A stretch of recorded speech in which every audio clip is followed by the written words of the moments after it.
As a sportsman, he was considered elite.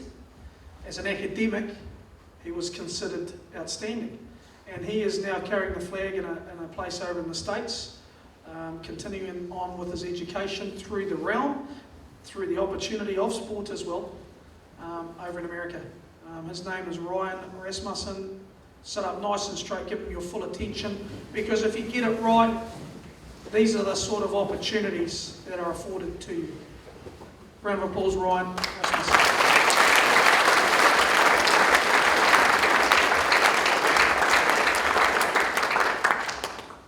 Hey, thank you, Mr. Hay.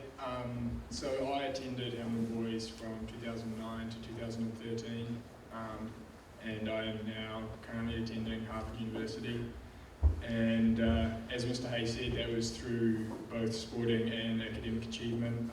I rowed for the school from 2009 through 2013, and during that time I managed to get myself into a position where in 2013 I came away with 6 gold medals, 1 silver and 1 bronze over the course of the season, and got myself nominated for the New Zealand junior team trial list. As a result of that, I received letters from both Harvard and Yale that year, and I then went on to communicate with both the Yale and Harvard coaches for about 3 to 4 months, during which I was announced in the junior men's Coxed 4 to represent New Zealand at the Junior World Champs in Lithuania. And in Lithuania, there were a lot of university scouts looking at potential recruit athletes for the universities. So I talked to both the coaches from Harvard and from Yale there, and many other coaches from other American universities. Following that, coming back to New Zealand, I had to go through the process of applying to the American universities, which involves sitting the SAT test as well as filling out what's called a common application. This is required for everyone who wants to attend an American university, whether you're an international student or a domestic student. So that required a lot of effort from myself and from Mrs. Ross in the careers department. I had to get a recommendation from 2 of my teachers, and I had to gather up all of my grades and academic progress and transfer that into something that the American universities would understand, and then send all of that information to the universities. As a result of my success at the Junior World Champs, I placed 4th. I was flown to the United States by Harvard to have an official visit of the university, which meant I got to meet all of the coaches, look at the facilities, meet all of the athletes at the university, and I also had an interview with one of the admissions liaisons, if you like.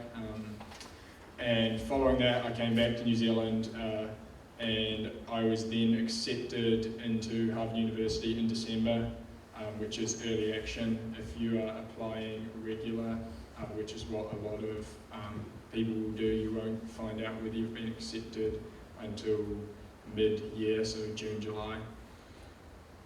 And another thing on that point of the juniors team is managing your commitments, and that's been stressed in this assembly as well.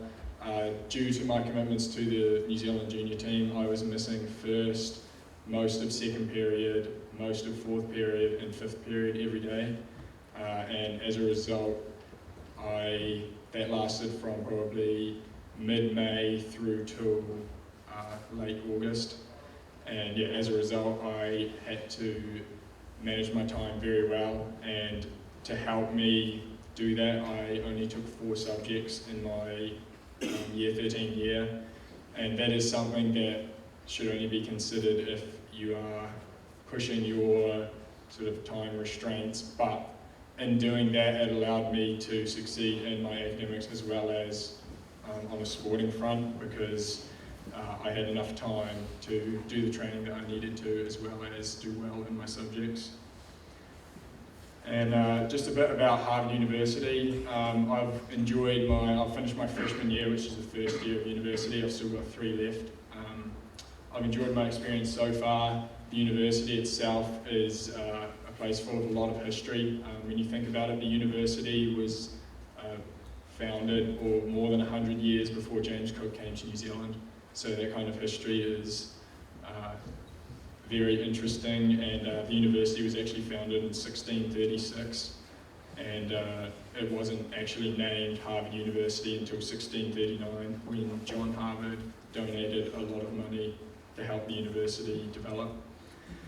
And the other thing that's interesting about American universities, which is very different to New Zealand, is that everybody lives on campus and everyone lives in dormitories, whereas in New Zealand, if you're going away from home, you might live in halls of residence for a year, then head out into a flat with a group of mates.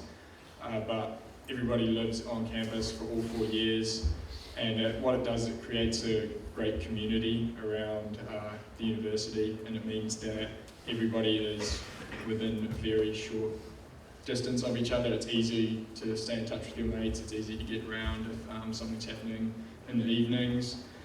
And yeah, there's also, going to a university like Harvard, there's a lot of gifted young students there, and you get to meet them all, find out what their experience in life has been, and it's just great to be able to expose yourself to those kind of people.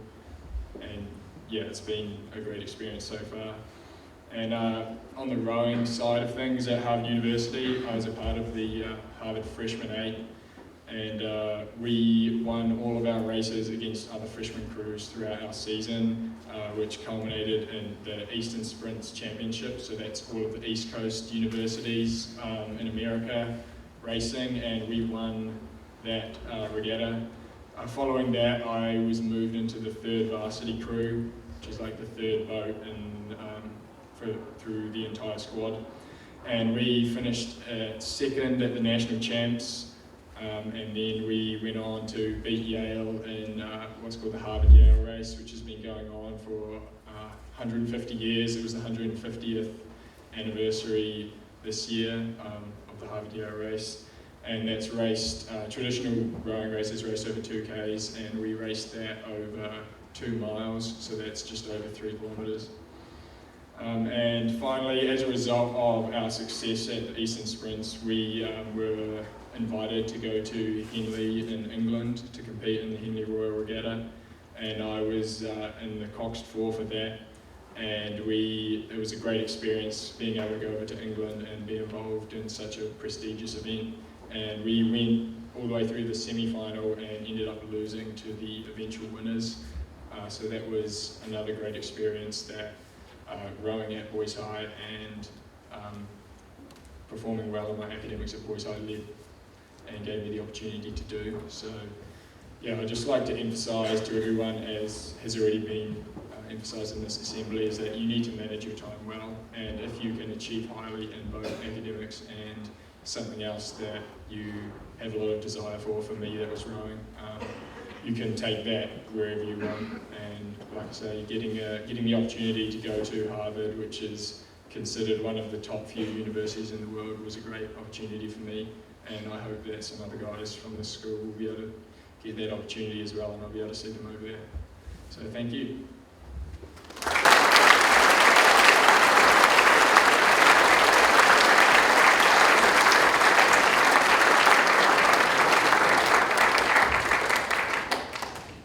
I've just got a couple of questions. Maybe we're all thinking about the same. Look, firstly, what are you studying, Ryan? I'm probably going to study economics, but the United States system works that I don't have to declare what I'm studying until I return this year.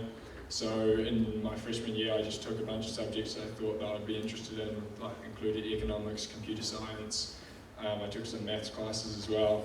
And yeah, it's so you're supposed to get sort of a feel for what subjects that you really enjoy before you declare what you want to major in. So yeah, like I said, probably economics. Now, you're over there on a scholarship, I presume?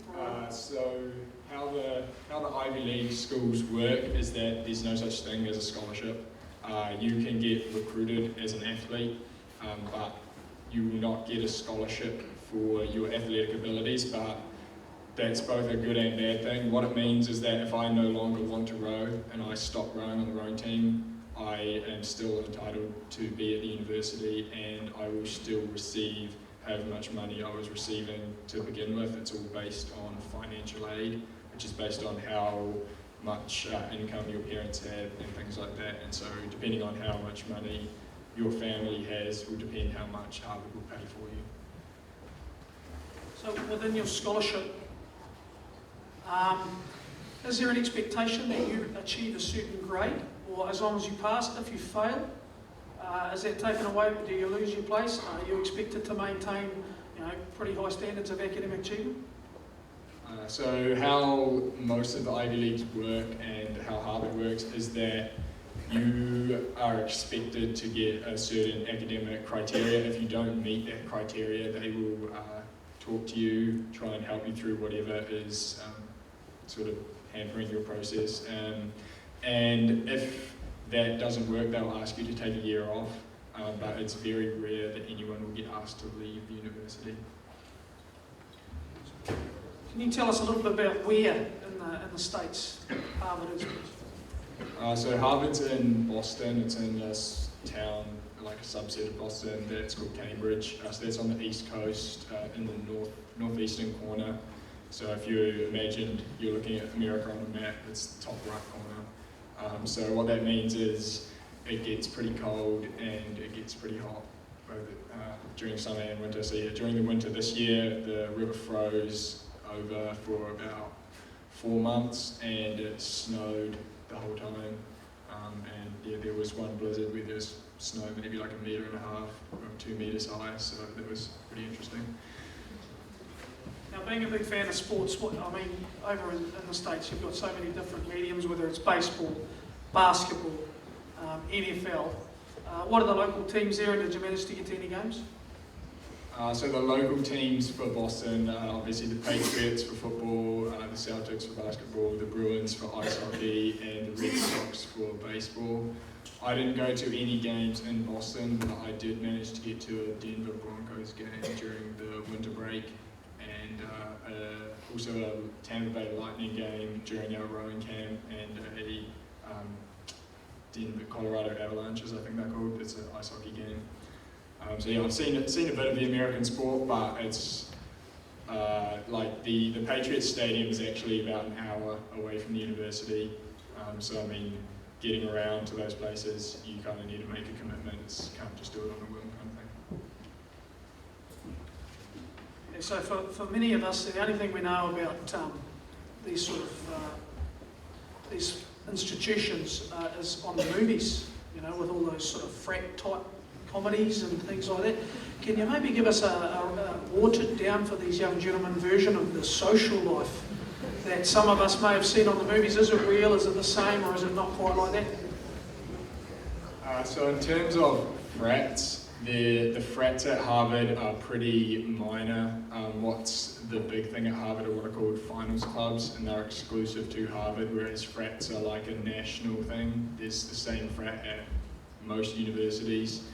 And yeah, the finals clubs, as a freshman guy, you aren't going to get into any of them, and the finals clubs are like male exclusive clubs, and girls are just let in for the parties. And to describe the kind of parties that happen there, after the Super Bowl, the Patriots were at one of the finals clubs, and there was a big party going off there. So I mean, in terms of the draw card of the finals clubs, it's pretty huge, and there are a lot of famous people that turn up and party with the students. So I mean, if you can get into a finals club, then yeah, you are in safe hands. So it sounds like a very different opportunity that Ryan has worked hard for, and sounds like a lot of fun. A long way from home, I guess that's a little difficult at times, Ryan, but look, I think it's important we as a Year 12 at Hamilton Boys acknowledge the performances that you've put in at school and the accolades that you're getting, and now through hard work and a bit of fortune, I guess, what you're achieving under the Rasmussen name, the New Zealand name, the Hamilton Boys name in Boston. So round of applause please, Ryan Rasmussen.